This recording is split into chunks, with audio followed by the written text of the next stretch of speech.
औज़ुबिल्लाहि मिनश्शैतानिर्रजीम बिस्मिल्लाहिर्रहमानिर्रहीम अल्लाहु नूरु समावाति वल अर्द सदक़ल्लाहुल अज़ीम व सदक़ रसूलुहुन नबियुल करीम सल्लल्लाहु अलैहि व आलिहि वसल्लम। कल किस तरह जन्नत के अहवाल के बारे में पहली वीडियो बना चुका था,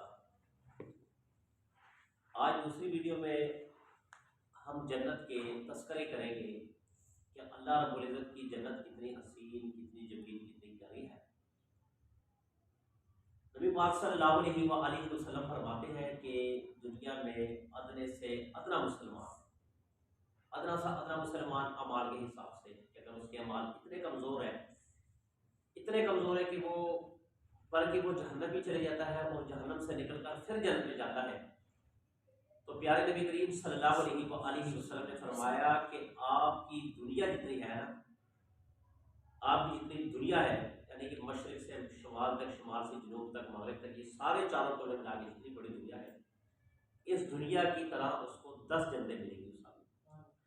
सुभान अल्लाह। 10 जन्नतें उस आदमी को मिलेंगी कि जो जहन्नम से गोता लगाकर जन्नत में चले, और जो आदमी डायरेक्ट जन्नत में चले जाए, ना जाने उसका क्या हाल होगा, क्या न जाने अल्लाह ताला उसको क्या कैफियत, क्या नूरानियत अता करेंगे। और फिर सबसे बड़ी बात यह है, सबसे बड़ी बात कि दुनिया में हर मुसलमान की ये ख्वाहिश होती है कि अल्लाह मुझे अपना घर दिखा दे, यानी कि खाना काबा या मदीना। हर एक मुसलमान की ख्वाहिश होती है, दिल की ख्वाहिश होती है। अच्छा, अगर एक मुसलमान वो 40 मरतबा देख ले तो वो 41 मरतबा फिर वो यही ख्वाहिश करता है कि अल्लाह ताला मुझे दिखा दे, अल्लाह मुझे दिखा दे। इंसान की तमन्ना कभी नहीं खत्म होती दो घरों से, एक अल्लाह का घर और एक रसूलुल्लाह सल्लल्लाहु अलैहि वसल्लम। जन्नत में सबसे बड़ी खुशखबरी ये है कि वहां पर रसूलुल्लाह सल्लल्लाहु अलैहि वसल्लम का दीदार होगा। सुभान अल्लाह। रसूल अकरम सल्लल्लाहु अलैहि वसल्लम अपना चेहरा आपको दिखाएंगे, आप उनसे मुसाफा कर सकेंगे, आप उनसे बैठ सकेंगे, आप उनके साथ हम कलाम होंगे, आप उनके साथ गुफ्तगू करेंगे।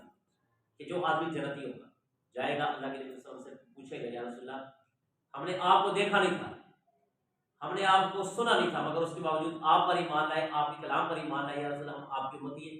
अल्लाह के नबी कितने खुश होंगे आपको गले लगा, कितने खुश होंगे। तो जन्नत में सबसे बड़ा, मैं कहता हूँ जन्नत में ना हमें दूध चाहिए, ना जन्नत की शराब चाहिए, ना जन्नत की हुरूर इल्मान चाहिए, ना जन्नत की कुछ भी हमें नहीं चाहिए, हमें अल्लाह और उसके रसूल सल्लल्लाहु अलैहि वसल्लम का दीदार चाहिए। और ये जन्नत में जन्नतियों को जरूर होगा, जरूर होगा। अच्छा, ये हुआ। फिर दूसरा ये कि दुनिया में उस औरत को तरजीह दी जाती है, यानी कि जब भी आपके माँ बाप रिश्ता देखने के लिए जाते हैं ना, किसी भी घर में जाते हैं रिश्ता देखने के लिए, तो वहां पर लड़की के अंदर 3 क्वालिटीज देखी जाती है, 3 क्वालिटीज। नंबर 1 क्वालिटी ये है कि लड़की हसीन और जमील हो, ठीक है।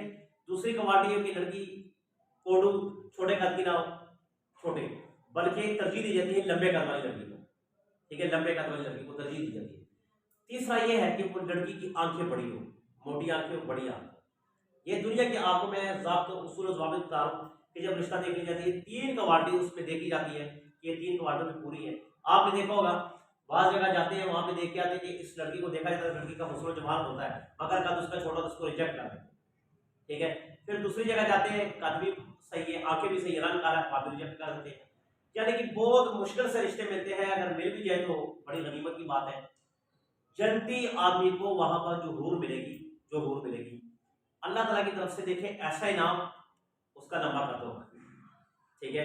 और वो लंबा कद ऐसा नहीं कि खंबा जितना होगा, बल्कि एक जो हुस्न की अलामत के मुताबिक होगा, हुस्न की अलामती के मुताबिक होगा। उसकी आंखें मोटी मोटी आंखें होगी, हुस्न वाली, जमाल वाली। तीसरा है इसका हुस्न इतना हसीन, इतना हसीन उसका हुस्न होगा कि जब वो पानी पिएगी उसके रंग आपको नजर आएंगे कि पानी जा रहा है। पानी जब वो पिएगी ना हूर, तो वो पानी पीते हुए आपको उसकी रंग, आपको पता है ये हुस्न की अलामत होती है, अगर किसी के हाथ ऐसे वाइट हो ना, वाइट हाथ आपने देखा होगा, उसमें से अगर ये रंग वगैरह वो नीले रंग के नजर आए, नीले रंग, ठीक है। तो ये हुस्न कितना खूबसूरत है। आपने देखा होगा किसी के चेहरे पे वो नीले नीले लकीरें नजर आती है, पता है आपको, ये हुस्न की अलामत होती है। किसी के तिल लगाओ, ये हुस्न की अलामत होती है। तो हूरों के तिल लगा होगा और वो तिल इतना हसीन, इतना जमील होगा कि इंसान उसको बार बार बार बार देखने से उसका जी नहीं पड़े। और फिर एक बढ़कर बात उससे ये है, उससे भी बढ़कर बात ये है कि अगर एक आदमी खुद भी नेक अमल करता है और अपनी बीवी से भी नेक अमल करवाता है, अगर वो शादीशुदा है, तो क़यामत के दिन अल्लाह ताला उसकी बीवी को, उसकी जो बीवी होगी वो भी उसके साथ जन्नत में होगी।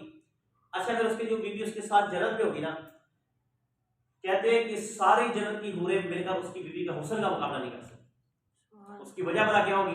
क्योंकि उसकी जो बीवी होगी ना, उसने मुशक्कत के साथ दुनिया भी देखी है, मुशक्कत के साथ बच्चों को भी पाला, मुशक्कत के साथ अपने खावत के कपड़े वगैरह धोए, यानी कि हर मुशक्कत, 5 वक्त की नमाज भी पढ़ी, अपने अंदाज की हिफाजत भी की, रोजे भी रखे हैं, सारा काम किया। अल्लाह कहते हैं कि इसका हुस्न उन हूरों से बढ़कर होगा, इतना हुस्न उस औरत को दिया जाएगा।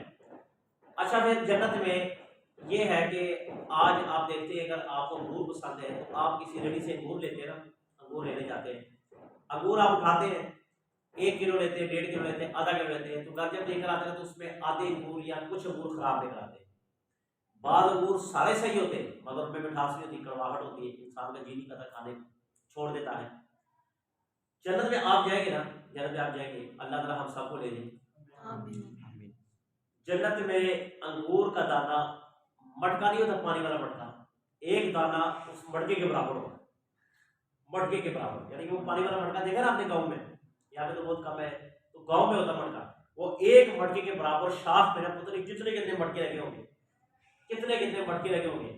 और फिर उसकी मिठास जो है, मिठास दुनिया की सारे शुगर मिल्क इकट्ठी की जाए, दुनिया के सारे शहद इकट्ठे किए जाए, दुनिया के सारे जितनी मीठी चीजें इकट्ठी की जाएगा तो उस अंगूर के एक कतरे का मुकाबला नहीं कर सकती मिठास, ऐसा मीठा। और फिर जो आदमी को जो उसको खाएगा ना, वो और जवान से जवान हो जाएगा, और जवान से जवान होगा, यानी कि उसका हुस्न, उसका शबाब, उसकी बॉडी, ये सारा कुछ उस अंगूर के दाने से खाने से होता है।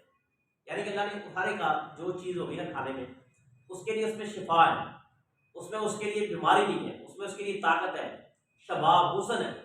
दुनिया में तो आप बात चीज़ खा लेते हैं, यार आप पेट खराब है तो यार रात को मैंने थोड़े से ना माल्टे खाए, कहते ना लोग, ठीक है वो मैंने दूध पिया था उसकी वजह से पेट खराब हो गया। जन्नत में ऐसा कोई सीन नहीं होगा, जन्नत में तो पेशाब आएगा ही नहीं, जन्नत में पेशाब भी आएगा ना, बड़ा पेशाब ना छोटा पेशाब, ये ऐप की बात होती है पता आपको, अगर बड़ा पेशाब छोटा पेशाब आ जाए ये ऐप की बात है। जन्नत में ये चीज़ नहीं होगी, जन्नत में पेशाब हो गई नहीं, बस जो आप खाएंगे डकार मारेंगे खत्म हो जाएगा।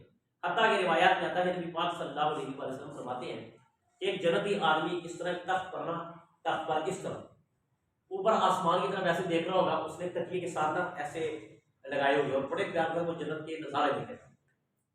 अब ऊपर से एक परिंदा गुजरेगा उसके पास से, तो उसका दिल करेगा काश इसको मैं खा लूं। कहते उसी वक्त वो बुलकर उसके सामने आ गया, उसी वक्त, अभी उसने अपनी वो बात अभी पूरी निकाली नहीं है, बस यहाँ से दिल से बात उठी कि काश इसको मैं खा लूं।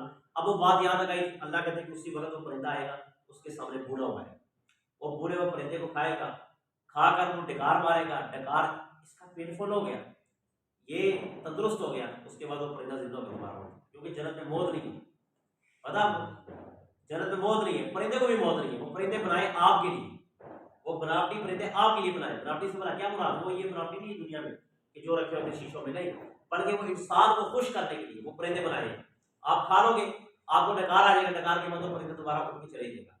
कोई और मुसलमान कहेगा मैं इसको खाऊं, उसके पास आ जाएगा भूल के। यानी कि हर एक चीज आपके मन के मुताबिक, आपकी मर्जी के मुताबिक, आपकी मंशा के मुताबिक होगी, हर एक चीज। सबसे बेहतरीन बात यह है, सबसे बेहतरीन बात यह है कि दुनिया में बीमारी, गम, परेशानी, तकलीफ, मुसीबतें, ये चीजें हैं। जन्नत में ये चीजें नहीं होगी, ना परेशानी होगी, ना तकलीफ होगी, ना गम होगा, किसी चीज की भी कोई परेशानी, कोई टेंशन वाली बात नहीं। और फिर बाद लोग ऐसे होंगे कि अल्लाह रब्बुल इज्जत उनको रोजाना सुबह सुबह अपना दीदार करवाए, सुबह सुबह अपना दीदार करवाए। और बाद लोग ऐसे होंगे कि उनको जुम्मे के जुम्मे अल्लाह ताला दीदार करवाएंगे। तो अल्लाह ताला हमें उनमें से बनाए कि जो रोजाना हम अल्लाह और उसके रसूल का दीदार कर सकें। आमीन। बाकी इंशाल्लाह बाकी कल इंशाल्लाह इस बारे में मज़ीद प्यार करेंगे। अल्लाह से दुआ है कि जो कुछ कहा सुना उस पर अमल करने की तौफीक अता फरमाए, और हमें भी ऐसे अमाल करने की तौफीक अता फरमाए कि अल्लाह ताला हमें भी जल्दी लोगों में शामिल फरमाए। आमीन।